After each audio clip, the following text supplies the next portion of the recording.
지금 여의도 정가는 특권 내려놓기가 경쟁적으로 이루어지고 있습니다. 뜨겁습니다. 거꾸로 생각하면 국회의원이 그동안 얼마나 많은 특권을 누려왔는지를 알 수 있는 대목이기도 합니다. 물론 특권을 내려놓겠다라는 이 국회 시작의 이 초심이 좀 계속되길 바랍니다. 자, 17대 국회부터 특권 내려놓겠다는 얘기는 많았습니다. 변죽만 울리다 끝났죠. 또 친인척 채용 금지 법안도 하겠다고 해놓고 결국은 뭐 이런 표현 좀 죄송합니다만 쇼로 끝났습니다. 이번에도 쇼가 될지 아니면 진짜 행동으로 이어질지 지켜봐야 될 것 같습니다. 정치권 소식 두 전문가와 함께 얘기 나누겠습니다. YTN 개건 해설위원이신 최창렬 용인대 교수 그리고 박태우 고려대 연구교수 나와 있습니다. 안녕하십니까? 안녕하세요. 자, 지금 어제 속보로 계속 지금 새누리당도 나오고 다른 당도 마찬가지고요. 여야 할 것 없이 특권 내려놓기 본물처럼 지금 내놓고 있어요. 왜 그럴까요? 직접적인 계기는 더불어민주당의 서영교 의원의 그 친인척 그 가족들 채용한 게 좀 도가 심하다고 느낀 부분이 있었고, 그 전에 국민의당의 이제 김수민 의원 이른바 리베이트 의혹 사건 이런 것들이 같이 겹쳐지면서 특권 내려놓기 얘기가 나오고 있는 건데 지금 말씀처럼 이번만 그랬던 건 아니기 때문에 그런 것 같습니다. 원래 이제 국회에서 이 뭔가 좀 불법적이고 편법적으로 꼭 불법은 아니라 하더라도요. 국내 일반 상식에 잘 납득되지 않는 그러한 친인척을 채용하는 경우는 비일비재했었잖아요. 보도도 많이 됐고 그야말로 이거를 없애야 되겠다는 법안 발의도 많이 됐습니다만 그야말로 유야무야 되고 말았습니다. 그래서 이번에 이제 그 서영교 의원의 친인척 채용 논란이 불거지면서 여야 할 것 없이 정말 보물 터지듯이 막 보도가 되고 나타나고 있고 이런 실정이거든요. 지금 보도를 보니까 의원회관에서 거의 20여 명이 사표를 내고 증발했다는 거예요. 갑자기 증발했다고 합니다. 이게 이제 우리 정치의 현실인데 그러다 보니까 이제 불체포 특권, 면책 특권, 헌법에 물론 보장돼 있는 겁니다만 그러한 특권을 포함해서 그밖에 여러 가지 수당이라든지 어떤 사소하다면 사소하고 중하다면 중하다 여러 가지 그 이제 국회의원의 권한에 대한 그러한 얘기가 보물터지시 나오고 있는 그런 상황입니다. 게다가 임기 초인 지금 잡지 않으면 또 시간이 가면 이게 익숙해집니다. 초선 의원들은 아직 특권을 몰라요. 그렇죠. 아직 안 근데 이게 해봤으니까. 조금 있다가 국정감사 한번 하고 나면 의원들 목소리가 달라진다는 얘기도 있습니다. 흔히 하는 말로. 그때 가서는 2년, 3년 경험하면 이게 특권인지 모를 정도가 되니까 지금이 적기다라는 얘기 아니겠습니까? 지금이 적길 뿐만 아니라 지금 못하면은 우리 한국 의회 정치는 후진국 중진국으로 떨어질 것 같아가지고 이제 마지막까지 온 것 같습니다. 아시다시피 지난 17대부터 19대까지 노현송 전 의원, 강명순 의원, 윤상현 의원, 배재전 의원 등등이 국회의원 특권 내려놓기 법안들을 계속 냈어요. 내고 국회 사무처라든지 의장 직속으로도 그런 논의가 있었는데 왜 실천이 안 되고 지금까지 이렇게 이제서 또 일이 터지고 그러니까 이야기가 되느냐. 이제는 국민들 의식이 이번에도 국회의원들이 또 법안 내놓고 통과 안 시키고 그렇게 간다면은 국회에 대한 불신임이 커질 것이다. 그리고 아시다시피 지금 정치권이 극히 비정상 아닙니까? 아니 새누리당, 더불어민주당, 국민의당 지금 비정상적인 당 비대위원장들이 지금 당을 이끌고 있어요. 혁신안을 내놓겠다고 지금 매일 회의를 하는데 뭘 내놓는지 모르겠어요. 이런 걸 내놓으란 말이야. 이런 걸 바로 고칠 수 있는 거. 본인들부터 고칠 수 있는 것도 내놓으면서 국민들의 공감대를 얻어가라 이런 말씀을 드리고 싶고요. 그리고 이제 부패라는 것이 청산이 안 되면은 선진국이 안 됩니다. 부패나 청산 없이 좋은 정치 할 수 있습니까? 그리고 김영란법이 왜 이렇게 어렵게 이번에 채택되느니 많이 하다가 채택이 되는데 국회의원들만 왜 빠졌어요? 국회의원들로 들어가야 돼요 이번에. 이게 한번 이 말씀 드리고 싶습니다. 이왕에 하려면 좀 화끈하게 깨끗하게 국민들도 더 감시하고 더 철저하게 좀 법을 보완하는 방향으로 이번에 다시 한번 좀 정비를 했으면 좋겠다 이런 생각이 듭니다. 알겠습니다. 자, 결론부터 먼저 들은 게 되는데요. 자, 그러면 하나하나 좀 따져보죠. 그동안 각 정당이 쏟아내는 특권 포기 방안을 보면 국회의원들의 특권이 어떤 게 있고 얼마나 많길래 이런 방안이 나오나 하는 생각도 드실 겁니다. 내려놓은 특권이 하나도 없는 국민의 입장에서는 이런 것도 있었구나라는 생각이 들면서 다소 허탈하시기도 할 겁니다. 장민정 앵커가 국회의원들의 대표적인 특권, 물론 꼭 필요한 특권도 있고 의미 가는 특권도 있을 겁니다. 하나하나 짚어보도록 하겠습니다. 한 명 한 명이 헌법기관으로 사실상 행정부 장관급의 대우를 받는 국회의원. 국회의원이 되면 어떤 특권이 주어질까요? 우선 직장인 연봉으로 볼 수 있는 어마어마한 세비가 주어지는데요. 1년이면 1억 4천만 원 정도입니다. 억대 연봉자죠. 게다가 입법 활동을 위해 9천만 원 정도가 따로 지원된다고 하네요. 국회의원이 가지는 가장 큰 특권은 면책특권과 불체포특권입니다. 이 면책특권은 국회에서 일하며 한 말과 투표 행위에 대해 민형사상 책임을 묻지 않는 것이고요. 불체포특권은 혹시 법을 위반했다 하더라도 국회가 열려 일을 하고 있을 때에는 동료 의원들의 동의 없이 체포되지 않는 특권입니다. 과거 독재 정권 시절 의원들이 소신껏 역할을 할 수 있도록 돕기 위해 주어진 것들입니다. 이 밖에 다른 지원금도 쏠쏠한데요. 비행기를 타고 출장을 가면 비즈니스석을, KTX나 배를 타면 최상 등급의 좌석을 이용료로 지원받을 수 있고요. 출입국을 할 때 별도의 검사장과 경로를 이용해 빠르고 간편하게 공항을 이용할 수가 있습니다. 매달 차량 유지비 약 35만 원과 유류비 110만 원도 지급됩니다. 여기에 민방위나 예비군 훈련 면제 같은 겉으로 잘 드러나지 않은 혜택까지 더하면 줄잡아 200여 가지나 되는 특권이 주어진다고 하는데요. 자, 이쯤 되면 특권이 너무 많은 것 아닌가 하는 생각도 드시죠? 실제 우리나라 국회의원 세비만 놓고 봐도 1인당 연간 GDP와 비교해 5.2배 수준이라고 합니다. 미국, 프랑스, 영국 같은 다른 나라와 비교해봐도 월등히 높은 수준입니다. 국민을 대신해서 열심히 일하라는 의미로 주어지는 국회의원 특권. 결국 그 특권 남용하다 내려놓는 상황에 처했습니다. 자, 일단 지금 이 시간은 특권이 문제다라고 하는 시간은 아니라는 점도 미리 말씀을 드리겠습니다. 그래서 잘못됐으니까 의원들이 내려놓겠다고 하니까 그동안 어떤 게 있었는지를 좀 따져보자는 것이죠. 의원들 잘못됐다는 건 아닙니다. 그런데 뭐 여러 가지 특권 중에 잠시 뒤에 이제 면책특권, 불체포특권 같은 건 다뤄보겠습니다만 저는 개인적으로요.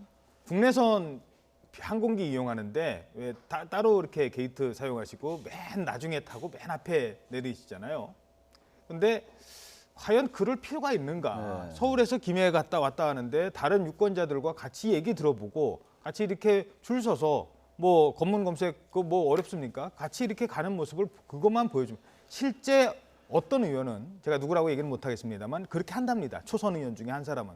그게 계속 가야 되겠죠. 그렇죠. 그런 부분들 아니겠습니까? 글쎄요, 지금 이제 불체포특권, 면책특권은 뭐 이제 잠시 후에 말씀을 나눈다니까 제가 예. 그 얘기는 놔두고 이 특권이라는 이름 속에 굉장히 층위와 다른 그 권한들이 많은 것 같아요. 지금 말씀하신 그런 것들은 특권도 아닌 거고 예. 잘못된 관행인 거죠, 사실은. 그렇게 한다고 어디 뭐 법에 나와 있는 것도 아니에요. 사실 뭐 이제 국회의원 수당에 관한 법률 이런 건 물론 있습니다만 국회법에 규정이 돼 있는 게 있는데 지금 말씀하신 그 뭐 항공기 그 뭐 저기 좋은데 타고 또 KTX도 그렇고 지금 말씀처럼 국회의원은 항상 이렇게 누군가를 대동하고 다니고 이런 네. 모습들이 물론 대동할 필요가 있겠죠. 어떤 국회의 업무를 하다 보면은 뭐 비서도 필요할 거고 그런데 이러한 것들이 너무 일반화돼 있다라는 겁니다. 그러니까 국민들의 인식 속에는 국회의원이 국민의 대표고 국민들의 일을 하기 위해서 뽑은 대의기구인데도 불구하고 마치 국민의 그 상층부에 존재하는 새로운 어떤 무슨 지배계층처럼 군림하는 것처럼 느껴지는 거거든요. 예. 그러한 것들이 잘못됐기 때문에 지금 말씀하신 그러한 그 뭐 항공기 앞에 탄다든지 맨 뒤에 내린다든지 이런 것들부터 고치는 게 일단 보여주기 시기를 하더라도요. 그거는 뭐 전혀 어려운 게 아니거든요. 예. 그런 것부터 당장 고쳐야 될 것 같아요. 눈에 보이는 거라도 말이죠. 한동안 왜 김무성 대표가 과거 출장 갈 때 비즈니스 안 타고 그랬었죠, 뭐. 일반석 일반석 이코노미석 타고 타는 모습이 있었잖아요. 그런 모습을 좀 계속 좀 이어졌으면 하는 바람인데 국회에서 계속 계셨던 분들이니까 옆에서 지켜봤을 때 이건 좀 심하다 하는 특권들이 또 뭐 어떤 게 있었는지 어떤 게 있었을까요? 혹시 뭐 생각나시는 게 있습니까? 저는 뭐 그 어떤 것보다도 그 국회의원들이 민방위 훈련, 예비군 훈련을 면제받습니다. 근데 좋습니다. 바쁘고 뭐 장관급 얘기를 하고 그만큼 귀중한 시간을 입법 활동에 투자하고 민원 해결하는 데 쓰자는 그 취지는 좋은데 그러나 대한민국 같은 분단 국가에서 우리 아들 딸들이 다 전방에서 고생하고 병역의 의무를 하는데 오히려 저는 국회의원이야말로 민방위 훈련, 예비군 훈련을 솔선수범에 참석해가지고 국민들로 하여금 안보의식을 고취하고 오히려 앞장서 가지고 분단 국가의 어려움을 설명하고 이런 자리가 돼야지 분단 국가에 그래 그 국민의 대표라는 사람들이 민방위 훈련, 예비군 훈련을 참관 안 한다는 것 이것만큼은 저는 반드시 고쳐야 된다 이번에 평소에 이런 생각을 하고 있었어요. 예. 왜냐하면 안보의식이 그렇잖아요. 이렇게 안보 불감증까지 갖고 있는 이 대한민국의 이 아주 처참한 현실을 의원들 먼저 현장에서 설명을 하고 문제가 뭐 대화하고 이렇게 해야 된다. 저는 이거를 뭐 먼저 말씀드리고 싶어요. 그리고 오직했으면 지금 백재현 국회 윤리특별위원장이 국회의원 금바지를 없애자는 말까지 나오고 있어요. 물론 동양 문화라든지 권위주의 문화에서 바지는 꼭 필요할 수도 있고 상징성이 있는데 백재원 국회 윤리특별위원장이 왜 금바지를 없애자고 했는지 이 부분은 저도 처음에는 이것까지 하면 심하지 않느냐 했는데 역발상을 해보니까 그렇게 함으로써 항공기라든지 일반 KTX 탈 때 평민들하고 섞일 수 있는 그런 격식을 내려놓는 거다. 이런 측면이 있더라고요. 그런 생각을 좀 해봤습니다. 알겠습니다. 공항을 따로 이용하는 거 이런 건 좀 피해야 될 것 같아요. 아주 급한 이제 뭐 국정에 관련된 업무가 있을 때 몰라도 공항을 귀빈실을 이용하고 그리고 보안 심사나 이런 것들이 거의 생략되거든요. 이럴 이유가 사실 없어요. 일반 여행 갈 때도 그렇게 하는 것 같더라고요. 예. 그런 것들은 사실 뭐 특권이다 아니다 차원을 떠나서 납득되기 어려운 거죠. 특히 이제 수당 같은 얘기가 많이 나오잖아요. 특히 국회에서 나온 얘기가 문호동 무임금 얘기가 많이 나오는데 저는 문호동 무임금에 그렇게 잘 동의하지는 않습니다. 꼭 본회의가 열리지 않으면 수당을 깎는다 이런 것들은 저는 썩 그렇게 좋은 국회 개혁의 본질은 아니라고 보는데 외국의 예를 좀 보니까 외국의 예도 수당을 삭감하는 경우가 굉장히 많아요. 본회의를出席하지 않았을 때라든지 또 투표에 참석하지 않았을 때 수당을 깎는 이런 경우가 꽤 많이 있더라고요. 그래서 이번에 꼭 문호동 무임금은 아니더라도 그런 것들도 좀 법제할 필요가 있다는 생각은 좀 듭니다. 예, 네. 알겠습니다. 자, 그러면 지금부터 국회의원의 대표적인 특권으로 알려져 있죠. 면책특권, 불체포특권에 대해서 알아보겠습니다. 면책특권, 불체포특권에 관한 조항은 헌법에도 보장이 돼 있는데요. 저는 그렇게 보겠습니다. 아니 헌법도 그 정신을 인정해 주는 네. 특권을 의원들은 내려놓겠다? 도대체 이게 뭐지라는 생각도 들 것 같아요. 그러니까 지금 이제 각 당에서 여야 정당이 특히 뭐 이제 어젠가 그저께 한나라당 새누리당에서 특권 내려놓기, 불체포 특권 내려놓기를 예. 얘기를 했습니다. 근데 일단 용어가 좀 맞지 않는다고 봐요. 예. 불체포 특권은 헌법 44조에 나와 있는 명시되어 있는 것이고 면책 특권은 헌법 45조입니다. 예. 근데 이제 여기 지금 화면에 나오고 있네요. 현행범을 제외하고는 회계 중에 국회 동의 없이 의원을 체포할 수 없다라는 거예요. 예.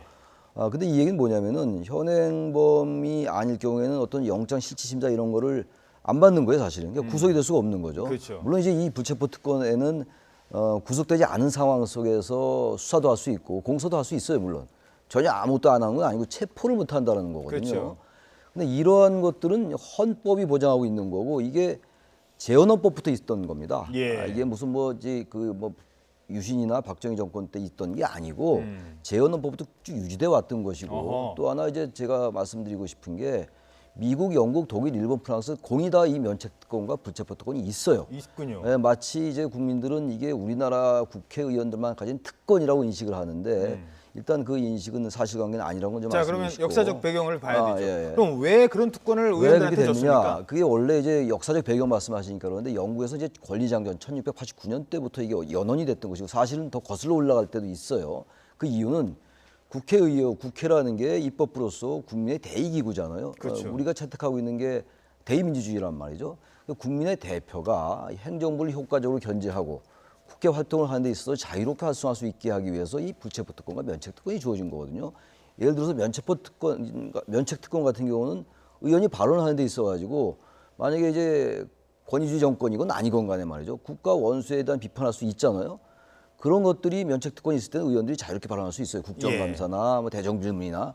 근데 만약에 이 면책특권이 없다면 그렇죠. 그런 발언들에 대해서 심리적으로 위축감을 느낄 거예요. 옛날에 뭐 국시론 얘기도 있었죠. 그게 국시론이 이제 그 유성환 의원이 했던 얘기죠. 뭐 반공이 국시가 아니다라고 해서 구속된 적이 있어요. 그런 것들은 면책특권이 전혀 뭐 적용이 안 된 경우란 말이죠. 그래서 이 면책특권과 불체포특권이 있는 거거든요. 근데 지금 이제 특권을 내려놓겠다라고 하면 뭐 헌법을 바꾸겠다는 겁니까? 그건 현실적으로 지금 쉽지 않은 문제이기 때문에 예. 너무 이 특권 내려놓기라는 말 자체가 너무 파퓰리즘적 요소가 있다. 그 물론 예. 내용은 물론 이제 국회법을 고치겠다고 있는 알겠습니다. 겁니다만. 일단 예. 거기까지 듣고 잠시 예, 그렇죠. 이어서 예, 질문드리죠. 자, 그렇다면 헌법에서도 보장해주고 역사적으로 있는 불체포특권, 면책특권을 우리 의원들이 내려놓겠다라고 하는 건 그동안에 악용이 있었기 때문이 아니겠습니까?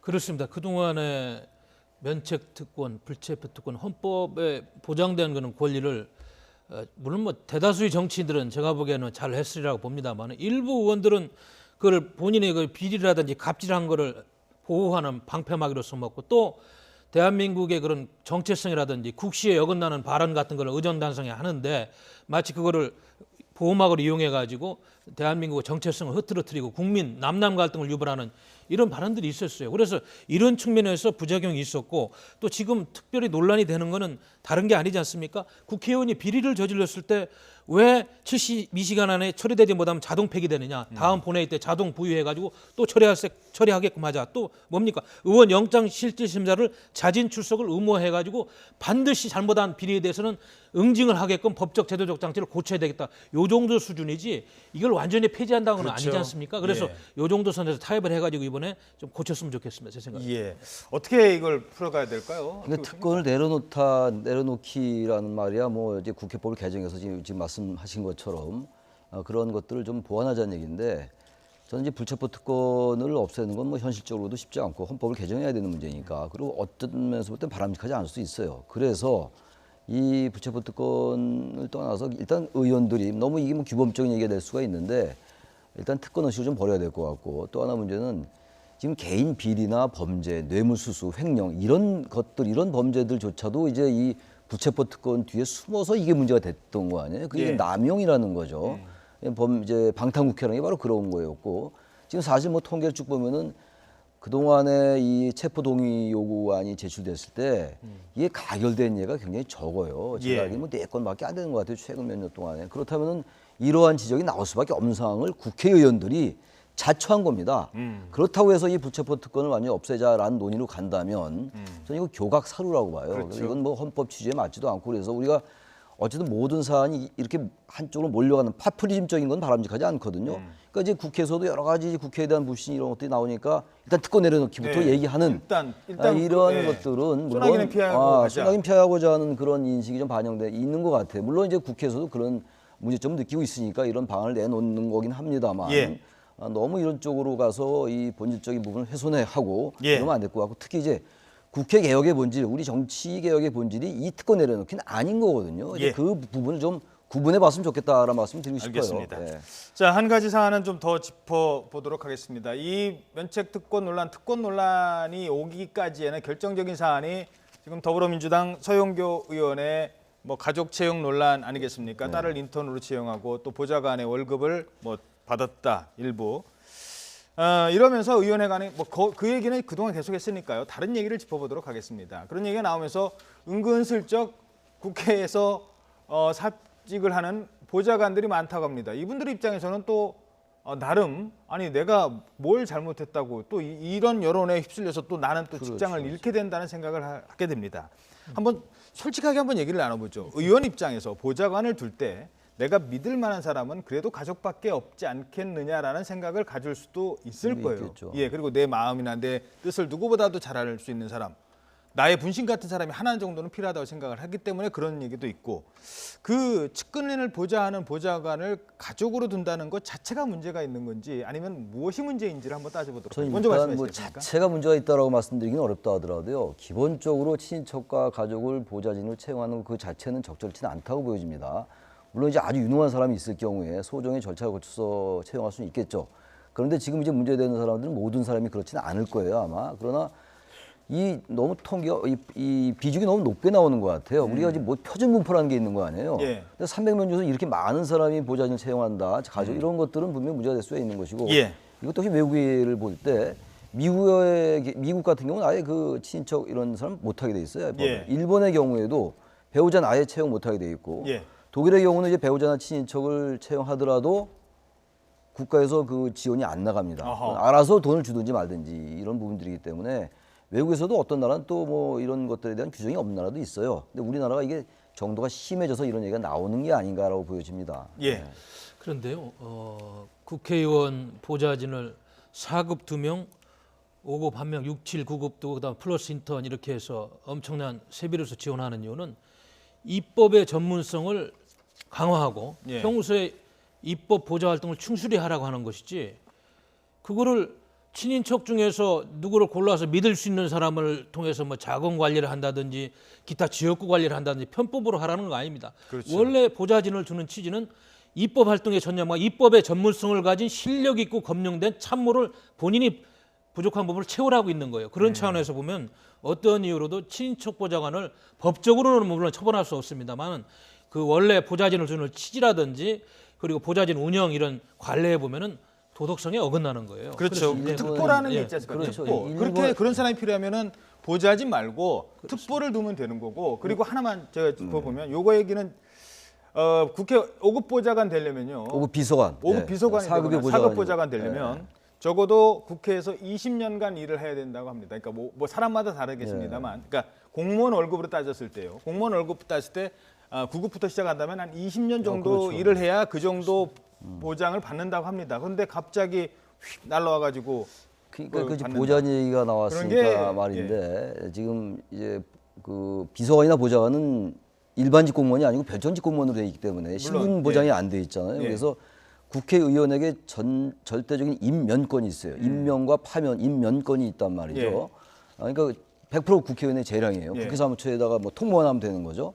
그러다 보니까 이런 문제가 생기는 건데 지금 이제 어쨌든 입법보좌관을 자꾸 늘려서 4급도 2명으로 늘렸잖아요. 5급도 예. 2명으로 늘리고 그러다 보니까 이제 그 사람들 전부 국가 세금으로 봉급을 주잖아요. 예. 그러니까 이런 부분들이란 적어도 공무원이라면 별전직 공무원 그리고 10년인가 있으면 나중에 연금도 받는단 말이죠. 별전직 공무원이기 때문에. 그래서 다른 나라도 다 경우가 다릅니다만 일본의 경우가 시험 절차를 거쳐요. 예. 그러니까 우리나라도 소정의 어떤 절차가 필요하다 이런 생각이 들고 또 국회 입법조사처도 있고 예산정책처도 있어요. 그래서 그런 쪽에 지원을 받는다면 지금 이 비서들을 좀 줄일 수 있지 않은가라는 생각도 들고 알겠습니다. 어떤 나름의 절차가 필요하지 않느냐 이런 생각이 듭니다. 예, 지금 뭐 얘기를 하다 보니까 시간이 많이 지나간 것 같습니다. 특권 내려놓기 이번에는 좀 성공을 하길 바라겠습니다. 두 분 오늘 말씀 고맙습니다.